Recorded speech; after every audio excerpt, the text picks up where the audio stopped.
नमस्ते friends. Start learning with nursery class में आपका बहुत बहुत स्वागत है। मैं यहाँ पर बात कर रही हूँ 2.5 से 3 साल के बच्चों के बारे में, जिन्हें आप अभी लिखना सिखा रहे हैं या आपने लिखना अभी उन्हें शुरू करा है सिखाना। तो आपको उनको किस तरीके से लिखना शुरू कराना है जिससे बच्चे बहुत इजीली, उन्हें कोई प्रॉब्लम भी ना आए, आप सिखाएं, इसको मैं आपको यहाँ पे शेयर कर रही हूँ।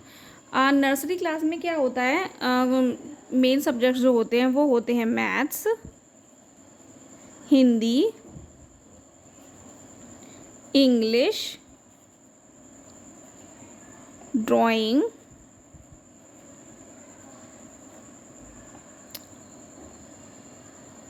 ओरल, यानी हिंदी इंग्लिश मैथ का ओरल, ठीक है। उसके बाद आता है पोएम्स या फिर राइम्स,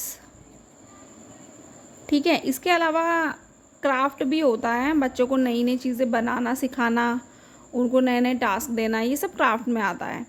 तो अब आप शुरू कैसे करेंगे बच्चों को ये सब चीज़ सिखानी।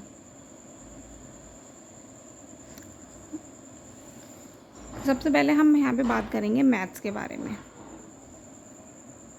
तो मैथ्स में सिंपल है, आप 1 2 3 आप इस तरीके से बच्चे को स्टार्ट करें। पहले आप उसको 1 लिखना सिखाएं, उसके बाद फिर आप उसको 2 लिखना सिखाएं। आप उसका लगातार साथ के साथ टेस्ट भी लेते रहें कि उसने 1 लिखना सीख लिया है, 2 लिखना सीख लिया है, 3 लिखना। तब जब आपको लगे कि उसने लिखना सीख लिया है तब आप आगे बढ़ें।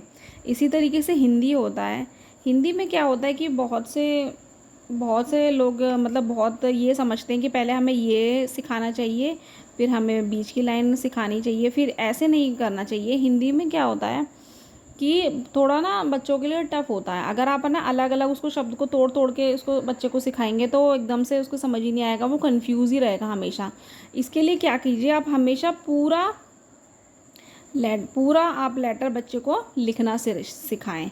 ये नहीं है कि आपने पहले ये सिखाया फिर ये सिखाया फिर ये सिखाया, ऐसा मत कीजिए, पूरा सिखाइए। हाँ, बच्चे थोड़ा हिंदी देर से सीखते हैं, पर जब सीख जाते हैं, जब उन्हें समझ में आ जाता है, क्लियर हो जाता है, तो बहुत उनको हमेशा याद रहता है और आसानी से वो सीख सकते हैं। तो शुरू से में आप पहले बच्चे को ट्रेसिंग करवाइए, ज़्यादा से ज़्यादा ट्रेसिंग करवाइए।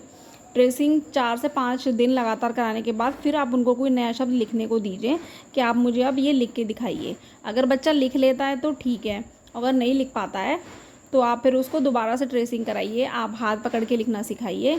धीरे धीरे बच्चा बहुत जल्दी इसको सीख लेगा, कोई परेशानी नहीं आएगी। उसके बाद आती है इंग्लिश की। इंग्लिश बच्चे बहुत आसानी से सीख लेते हैं, थोड़ा इजी होता है। आप सबसे पहले इंग्लिश में बच्चों को standing line, sleeping line, slanting lines, curve, ये सब सिखाइए। इससे आपने देखा होगा, आप जानते ही होंगे कि इंग्लिश में लाइंस वगैरह से ही इंग्लिश होती है। तो अगर आप बच्चे ये सीख जाएंगे तो उनको बहुत इजीली समझ में आ जाएगा कि इंग्लिश हमें किस तरीके से करनी है। इसके साथ ही इनके बाद आप शुरू कर दीजिए कैपिटल लेटर्स। कहीं कहीं पर क्या होता है कि कैपिटल और स्मॉल जो लेटर्स होते हैं वो एक साथ सिखाए जाते हैं, तो आप चाहे तो एक साथ भी सिखा सकते हैं, ये भी ठीक रहता है। अगर आप चाहे, अगर आपका वो लग रहा है कि बेबी अभी बच्चा अभी आपका स्मॉल लेटर्स नहीं बना पा रहा, तो आप पहले कैपिटल लेटर सिखा दीजिए, उसके बाद फिर आप स्मॉल लेटर सिखा सकते हैं।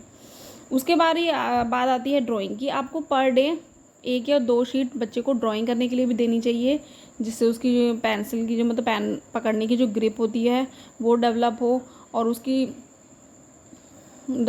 लिखने की जो स्किल है वो भी डेवलप होती है ड्राइंग करने से। ओरल में ही मैं ये कहना चाहूँगी, अगर आप हिंदी इंग्लिश मैथ सिखा रहे हैं तो रेगुलरली आप उसको पहले उसको पढ़ने के लिए बोलिए, बुक्स में आप उसको पढ़ाइए, उसके बाद फिर उससे सुनिए। अगर आपने 10 या 15 दिन आप उसको पढ़ा दिया रेगुलरली, तो आप फिर उसे सुनिए कि बेटा पे चलो मुझे मैथ्स 1 2 3 सुनाओ, या आ से अनार सुनाओ, या ABCD सुनाओ। आप देखिए कि बच्चों को कितना याद हो रहा है, फिर अगर आप देखते रहिए उसे कितना समझ में आ रहा है। अगर बच्चा सुना पा रहा है तो ठीक है, नहीं तो फिर आप ये है कि आप लगातार उसकी रीडिंग भी साथ के साथ करवाइए। पहले रीडिंग करवाइए, फिर राइटिंग करवाइए, फिर ड्राइंग करवाइए। इस तरीके से आप सीक्वेंस लेके चलेंगे तो बच्चे को इतनी ज़्यादा प्रॉब्लम भी नहीं होगी और वो बहुत ईजीली सब चीज़ सीख जाएगा। उसके बाद बारी आती है पोएम्स और राइम्स की। तो स्कूल्स में बुक्स वगैरह मिलती हैं पोएम के लिए, ऑनलाइन भी काफ़ी सारी चीज़ें हैं पोएम वगैरह सीखने के लिए, तो आप कोई भी बच्चों को सिखा सकते हैं। उसके बाद बारी आती है क्राफ्ट की। तो क्राफ्ट में भी कई सारी चीज़ें होती हैं। हम छोटे बच्चे को आप बनाने के लिए दीजिए, उनसे करवाइए क्राफ्ट वगैरह। उससे क्या होता है, बच्चे की मेंटल एबिलिटी बढ़ती है। यहाँ पे हम आपको आगे आने वाली वीडियो में कई सारे क्राफ्ट आइडियाज़ देंगे, जिससे आप बच्चे के लिए आप सिखा सकते हैं। अगर आपको और किसी के बारे में आप और कुछ यहाँ पे जानना चाहते हैं तो आप नीचे कमेंट कर सकते हैं।